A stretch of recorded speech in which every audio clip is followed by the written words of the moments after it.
Hi there, my name is Zach Behrman. I'm the Partner Engagement Manager at Xplenty. This is part 2 of a series looking at bidirectional sync of data to Salesforce and an external database.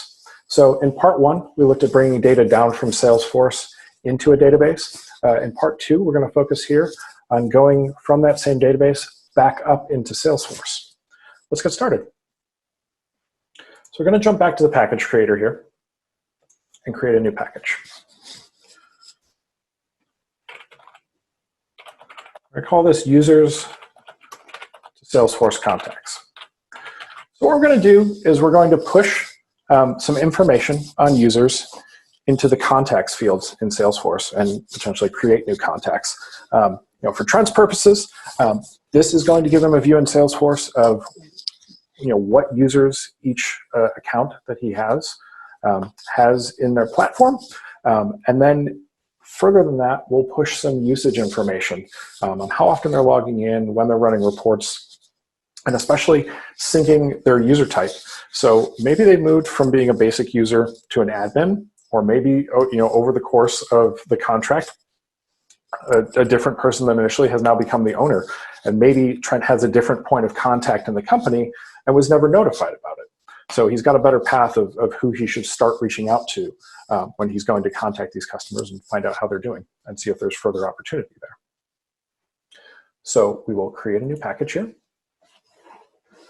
this is going to be very similar to the last package. We're actually going to leverage the table that we were updating in the last package as well. So first, we're going to go through, grab a database source, and we have a users table.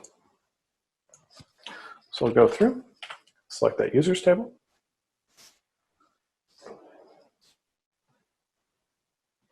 And then in looking at it, most of these fields look important. So we're going to go through and we're just going to grab all of these. The one thing we don't have here when you look at it is when we're pushing back a contact, especially a new one, we should be associating it to an existing account. So we don't have that account ID that we need here. But what we do have is a plan ID, and in the last step, we just pushed an account ID to match up with a given plan. So we'll click Save here, and then we're going to go back and do another join.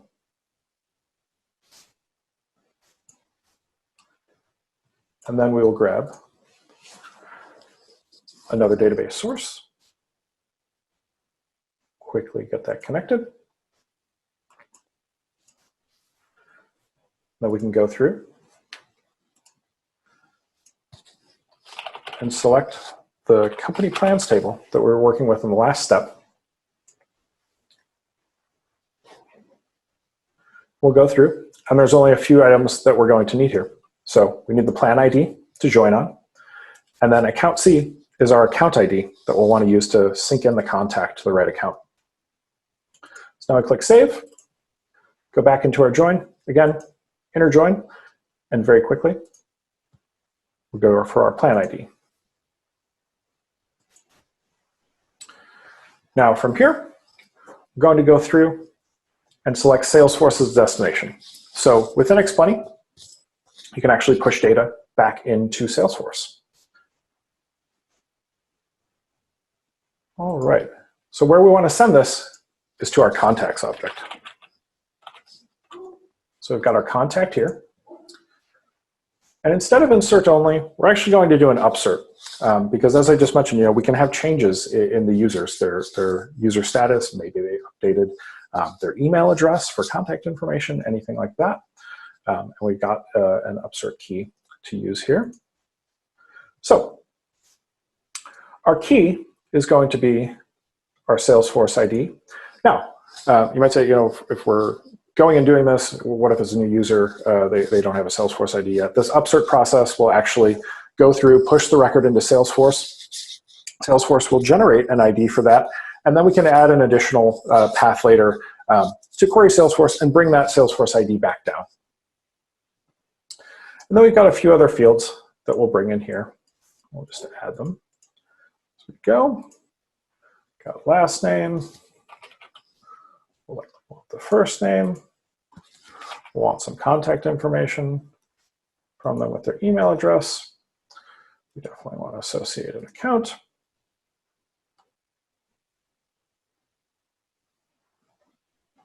And I think we're good with these that are here.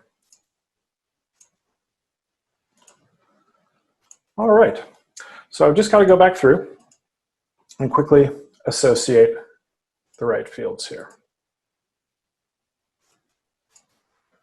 Got our email address,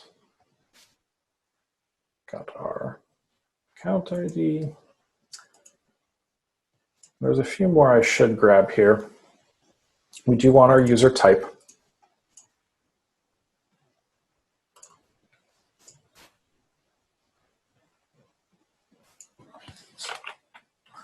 And I think we'll push the plan ID in here as well, just so we can pull back and reference that in reports if we need to.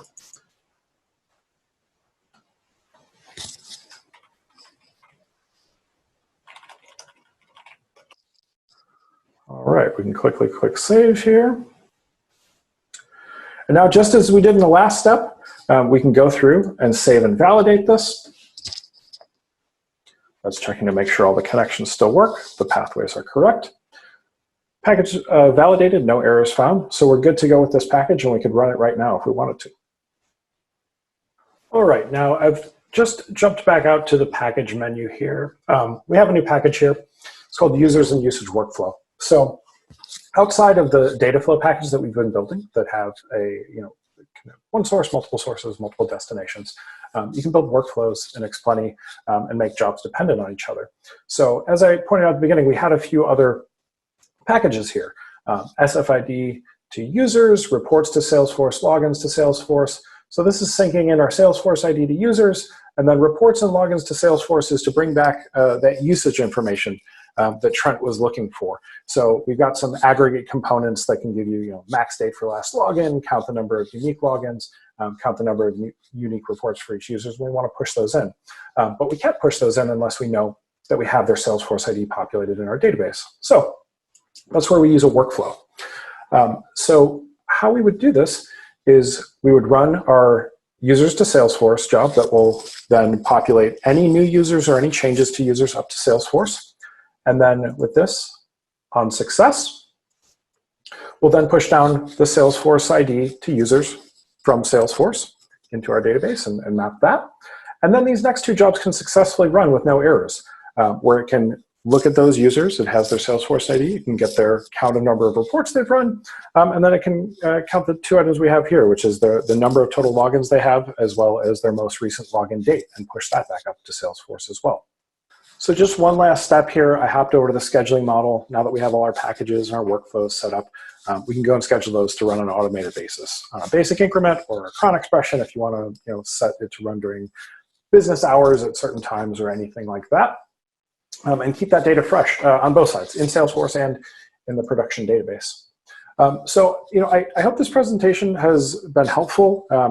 Trent's use case seemed very apropos to me because, in looking at how he had gone through and helped get this set up, they really didn't have to have too many fields pushed from Salesforce down to their platform or from their platform up to Salesforce. It only involved, one custom object, a couple new custom fields, one or two extra columns in some existing platform tables.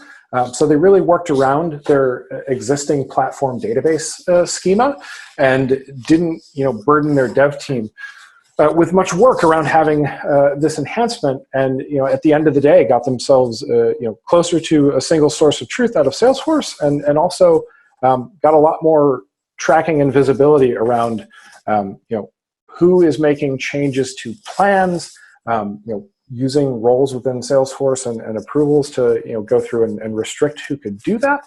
And at the end of the day, cut down on disparate systems by customer success. So Trent himself, he had more time to contact customers because that's what his role is intended to do. Thanks again for taking the time to watch. And if this has your wheels turning about what benefits you might be able to obtain by getting some more shared data between some external systems you have and your Salesforce instance, please feel free to reach out to xforce@xplenty.com. I'd love to have a chat with you about what you're looking to do and see if we might be able to have some shared success.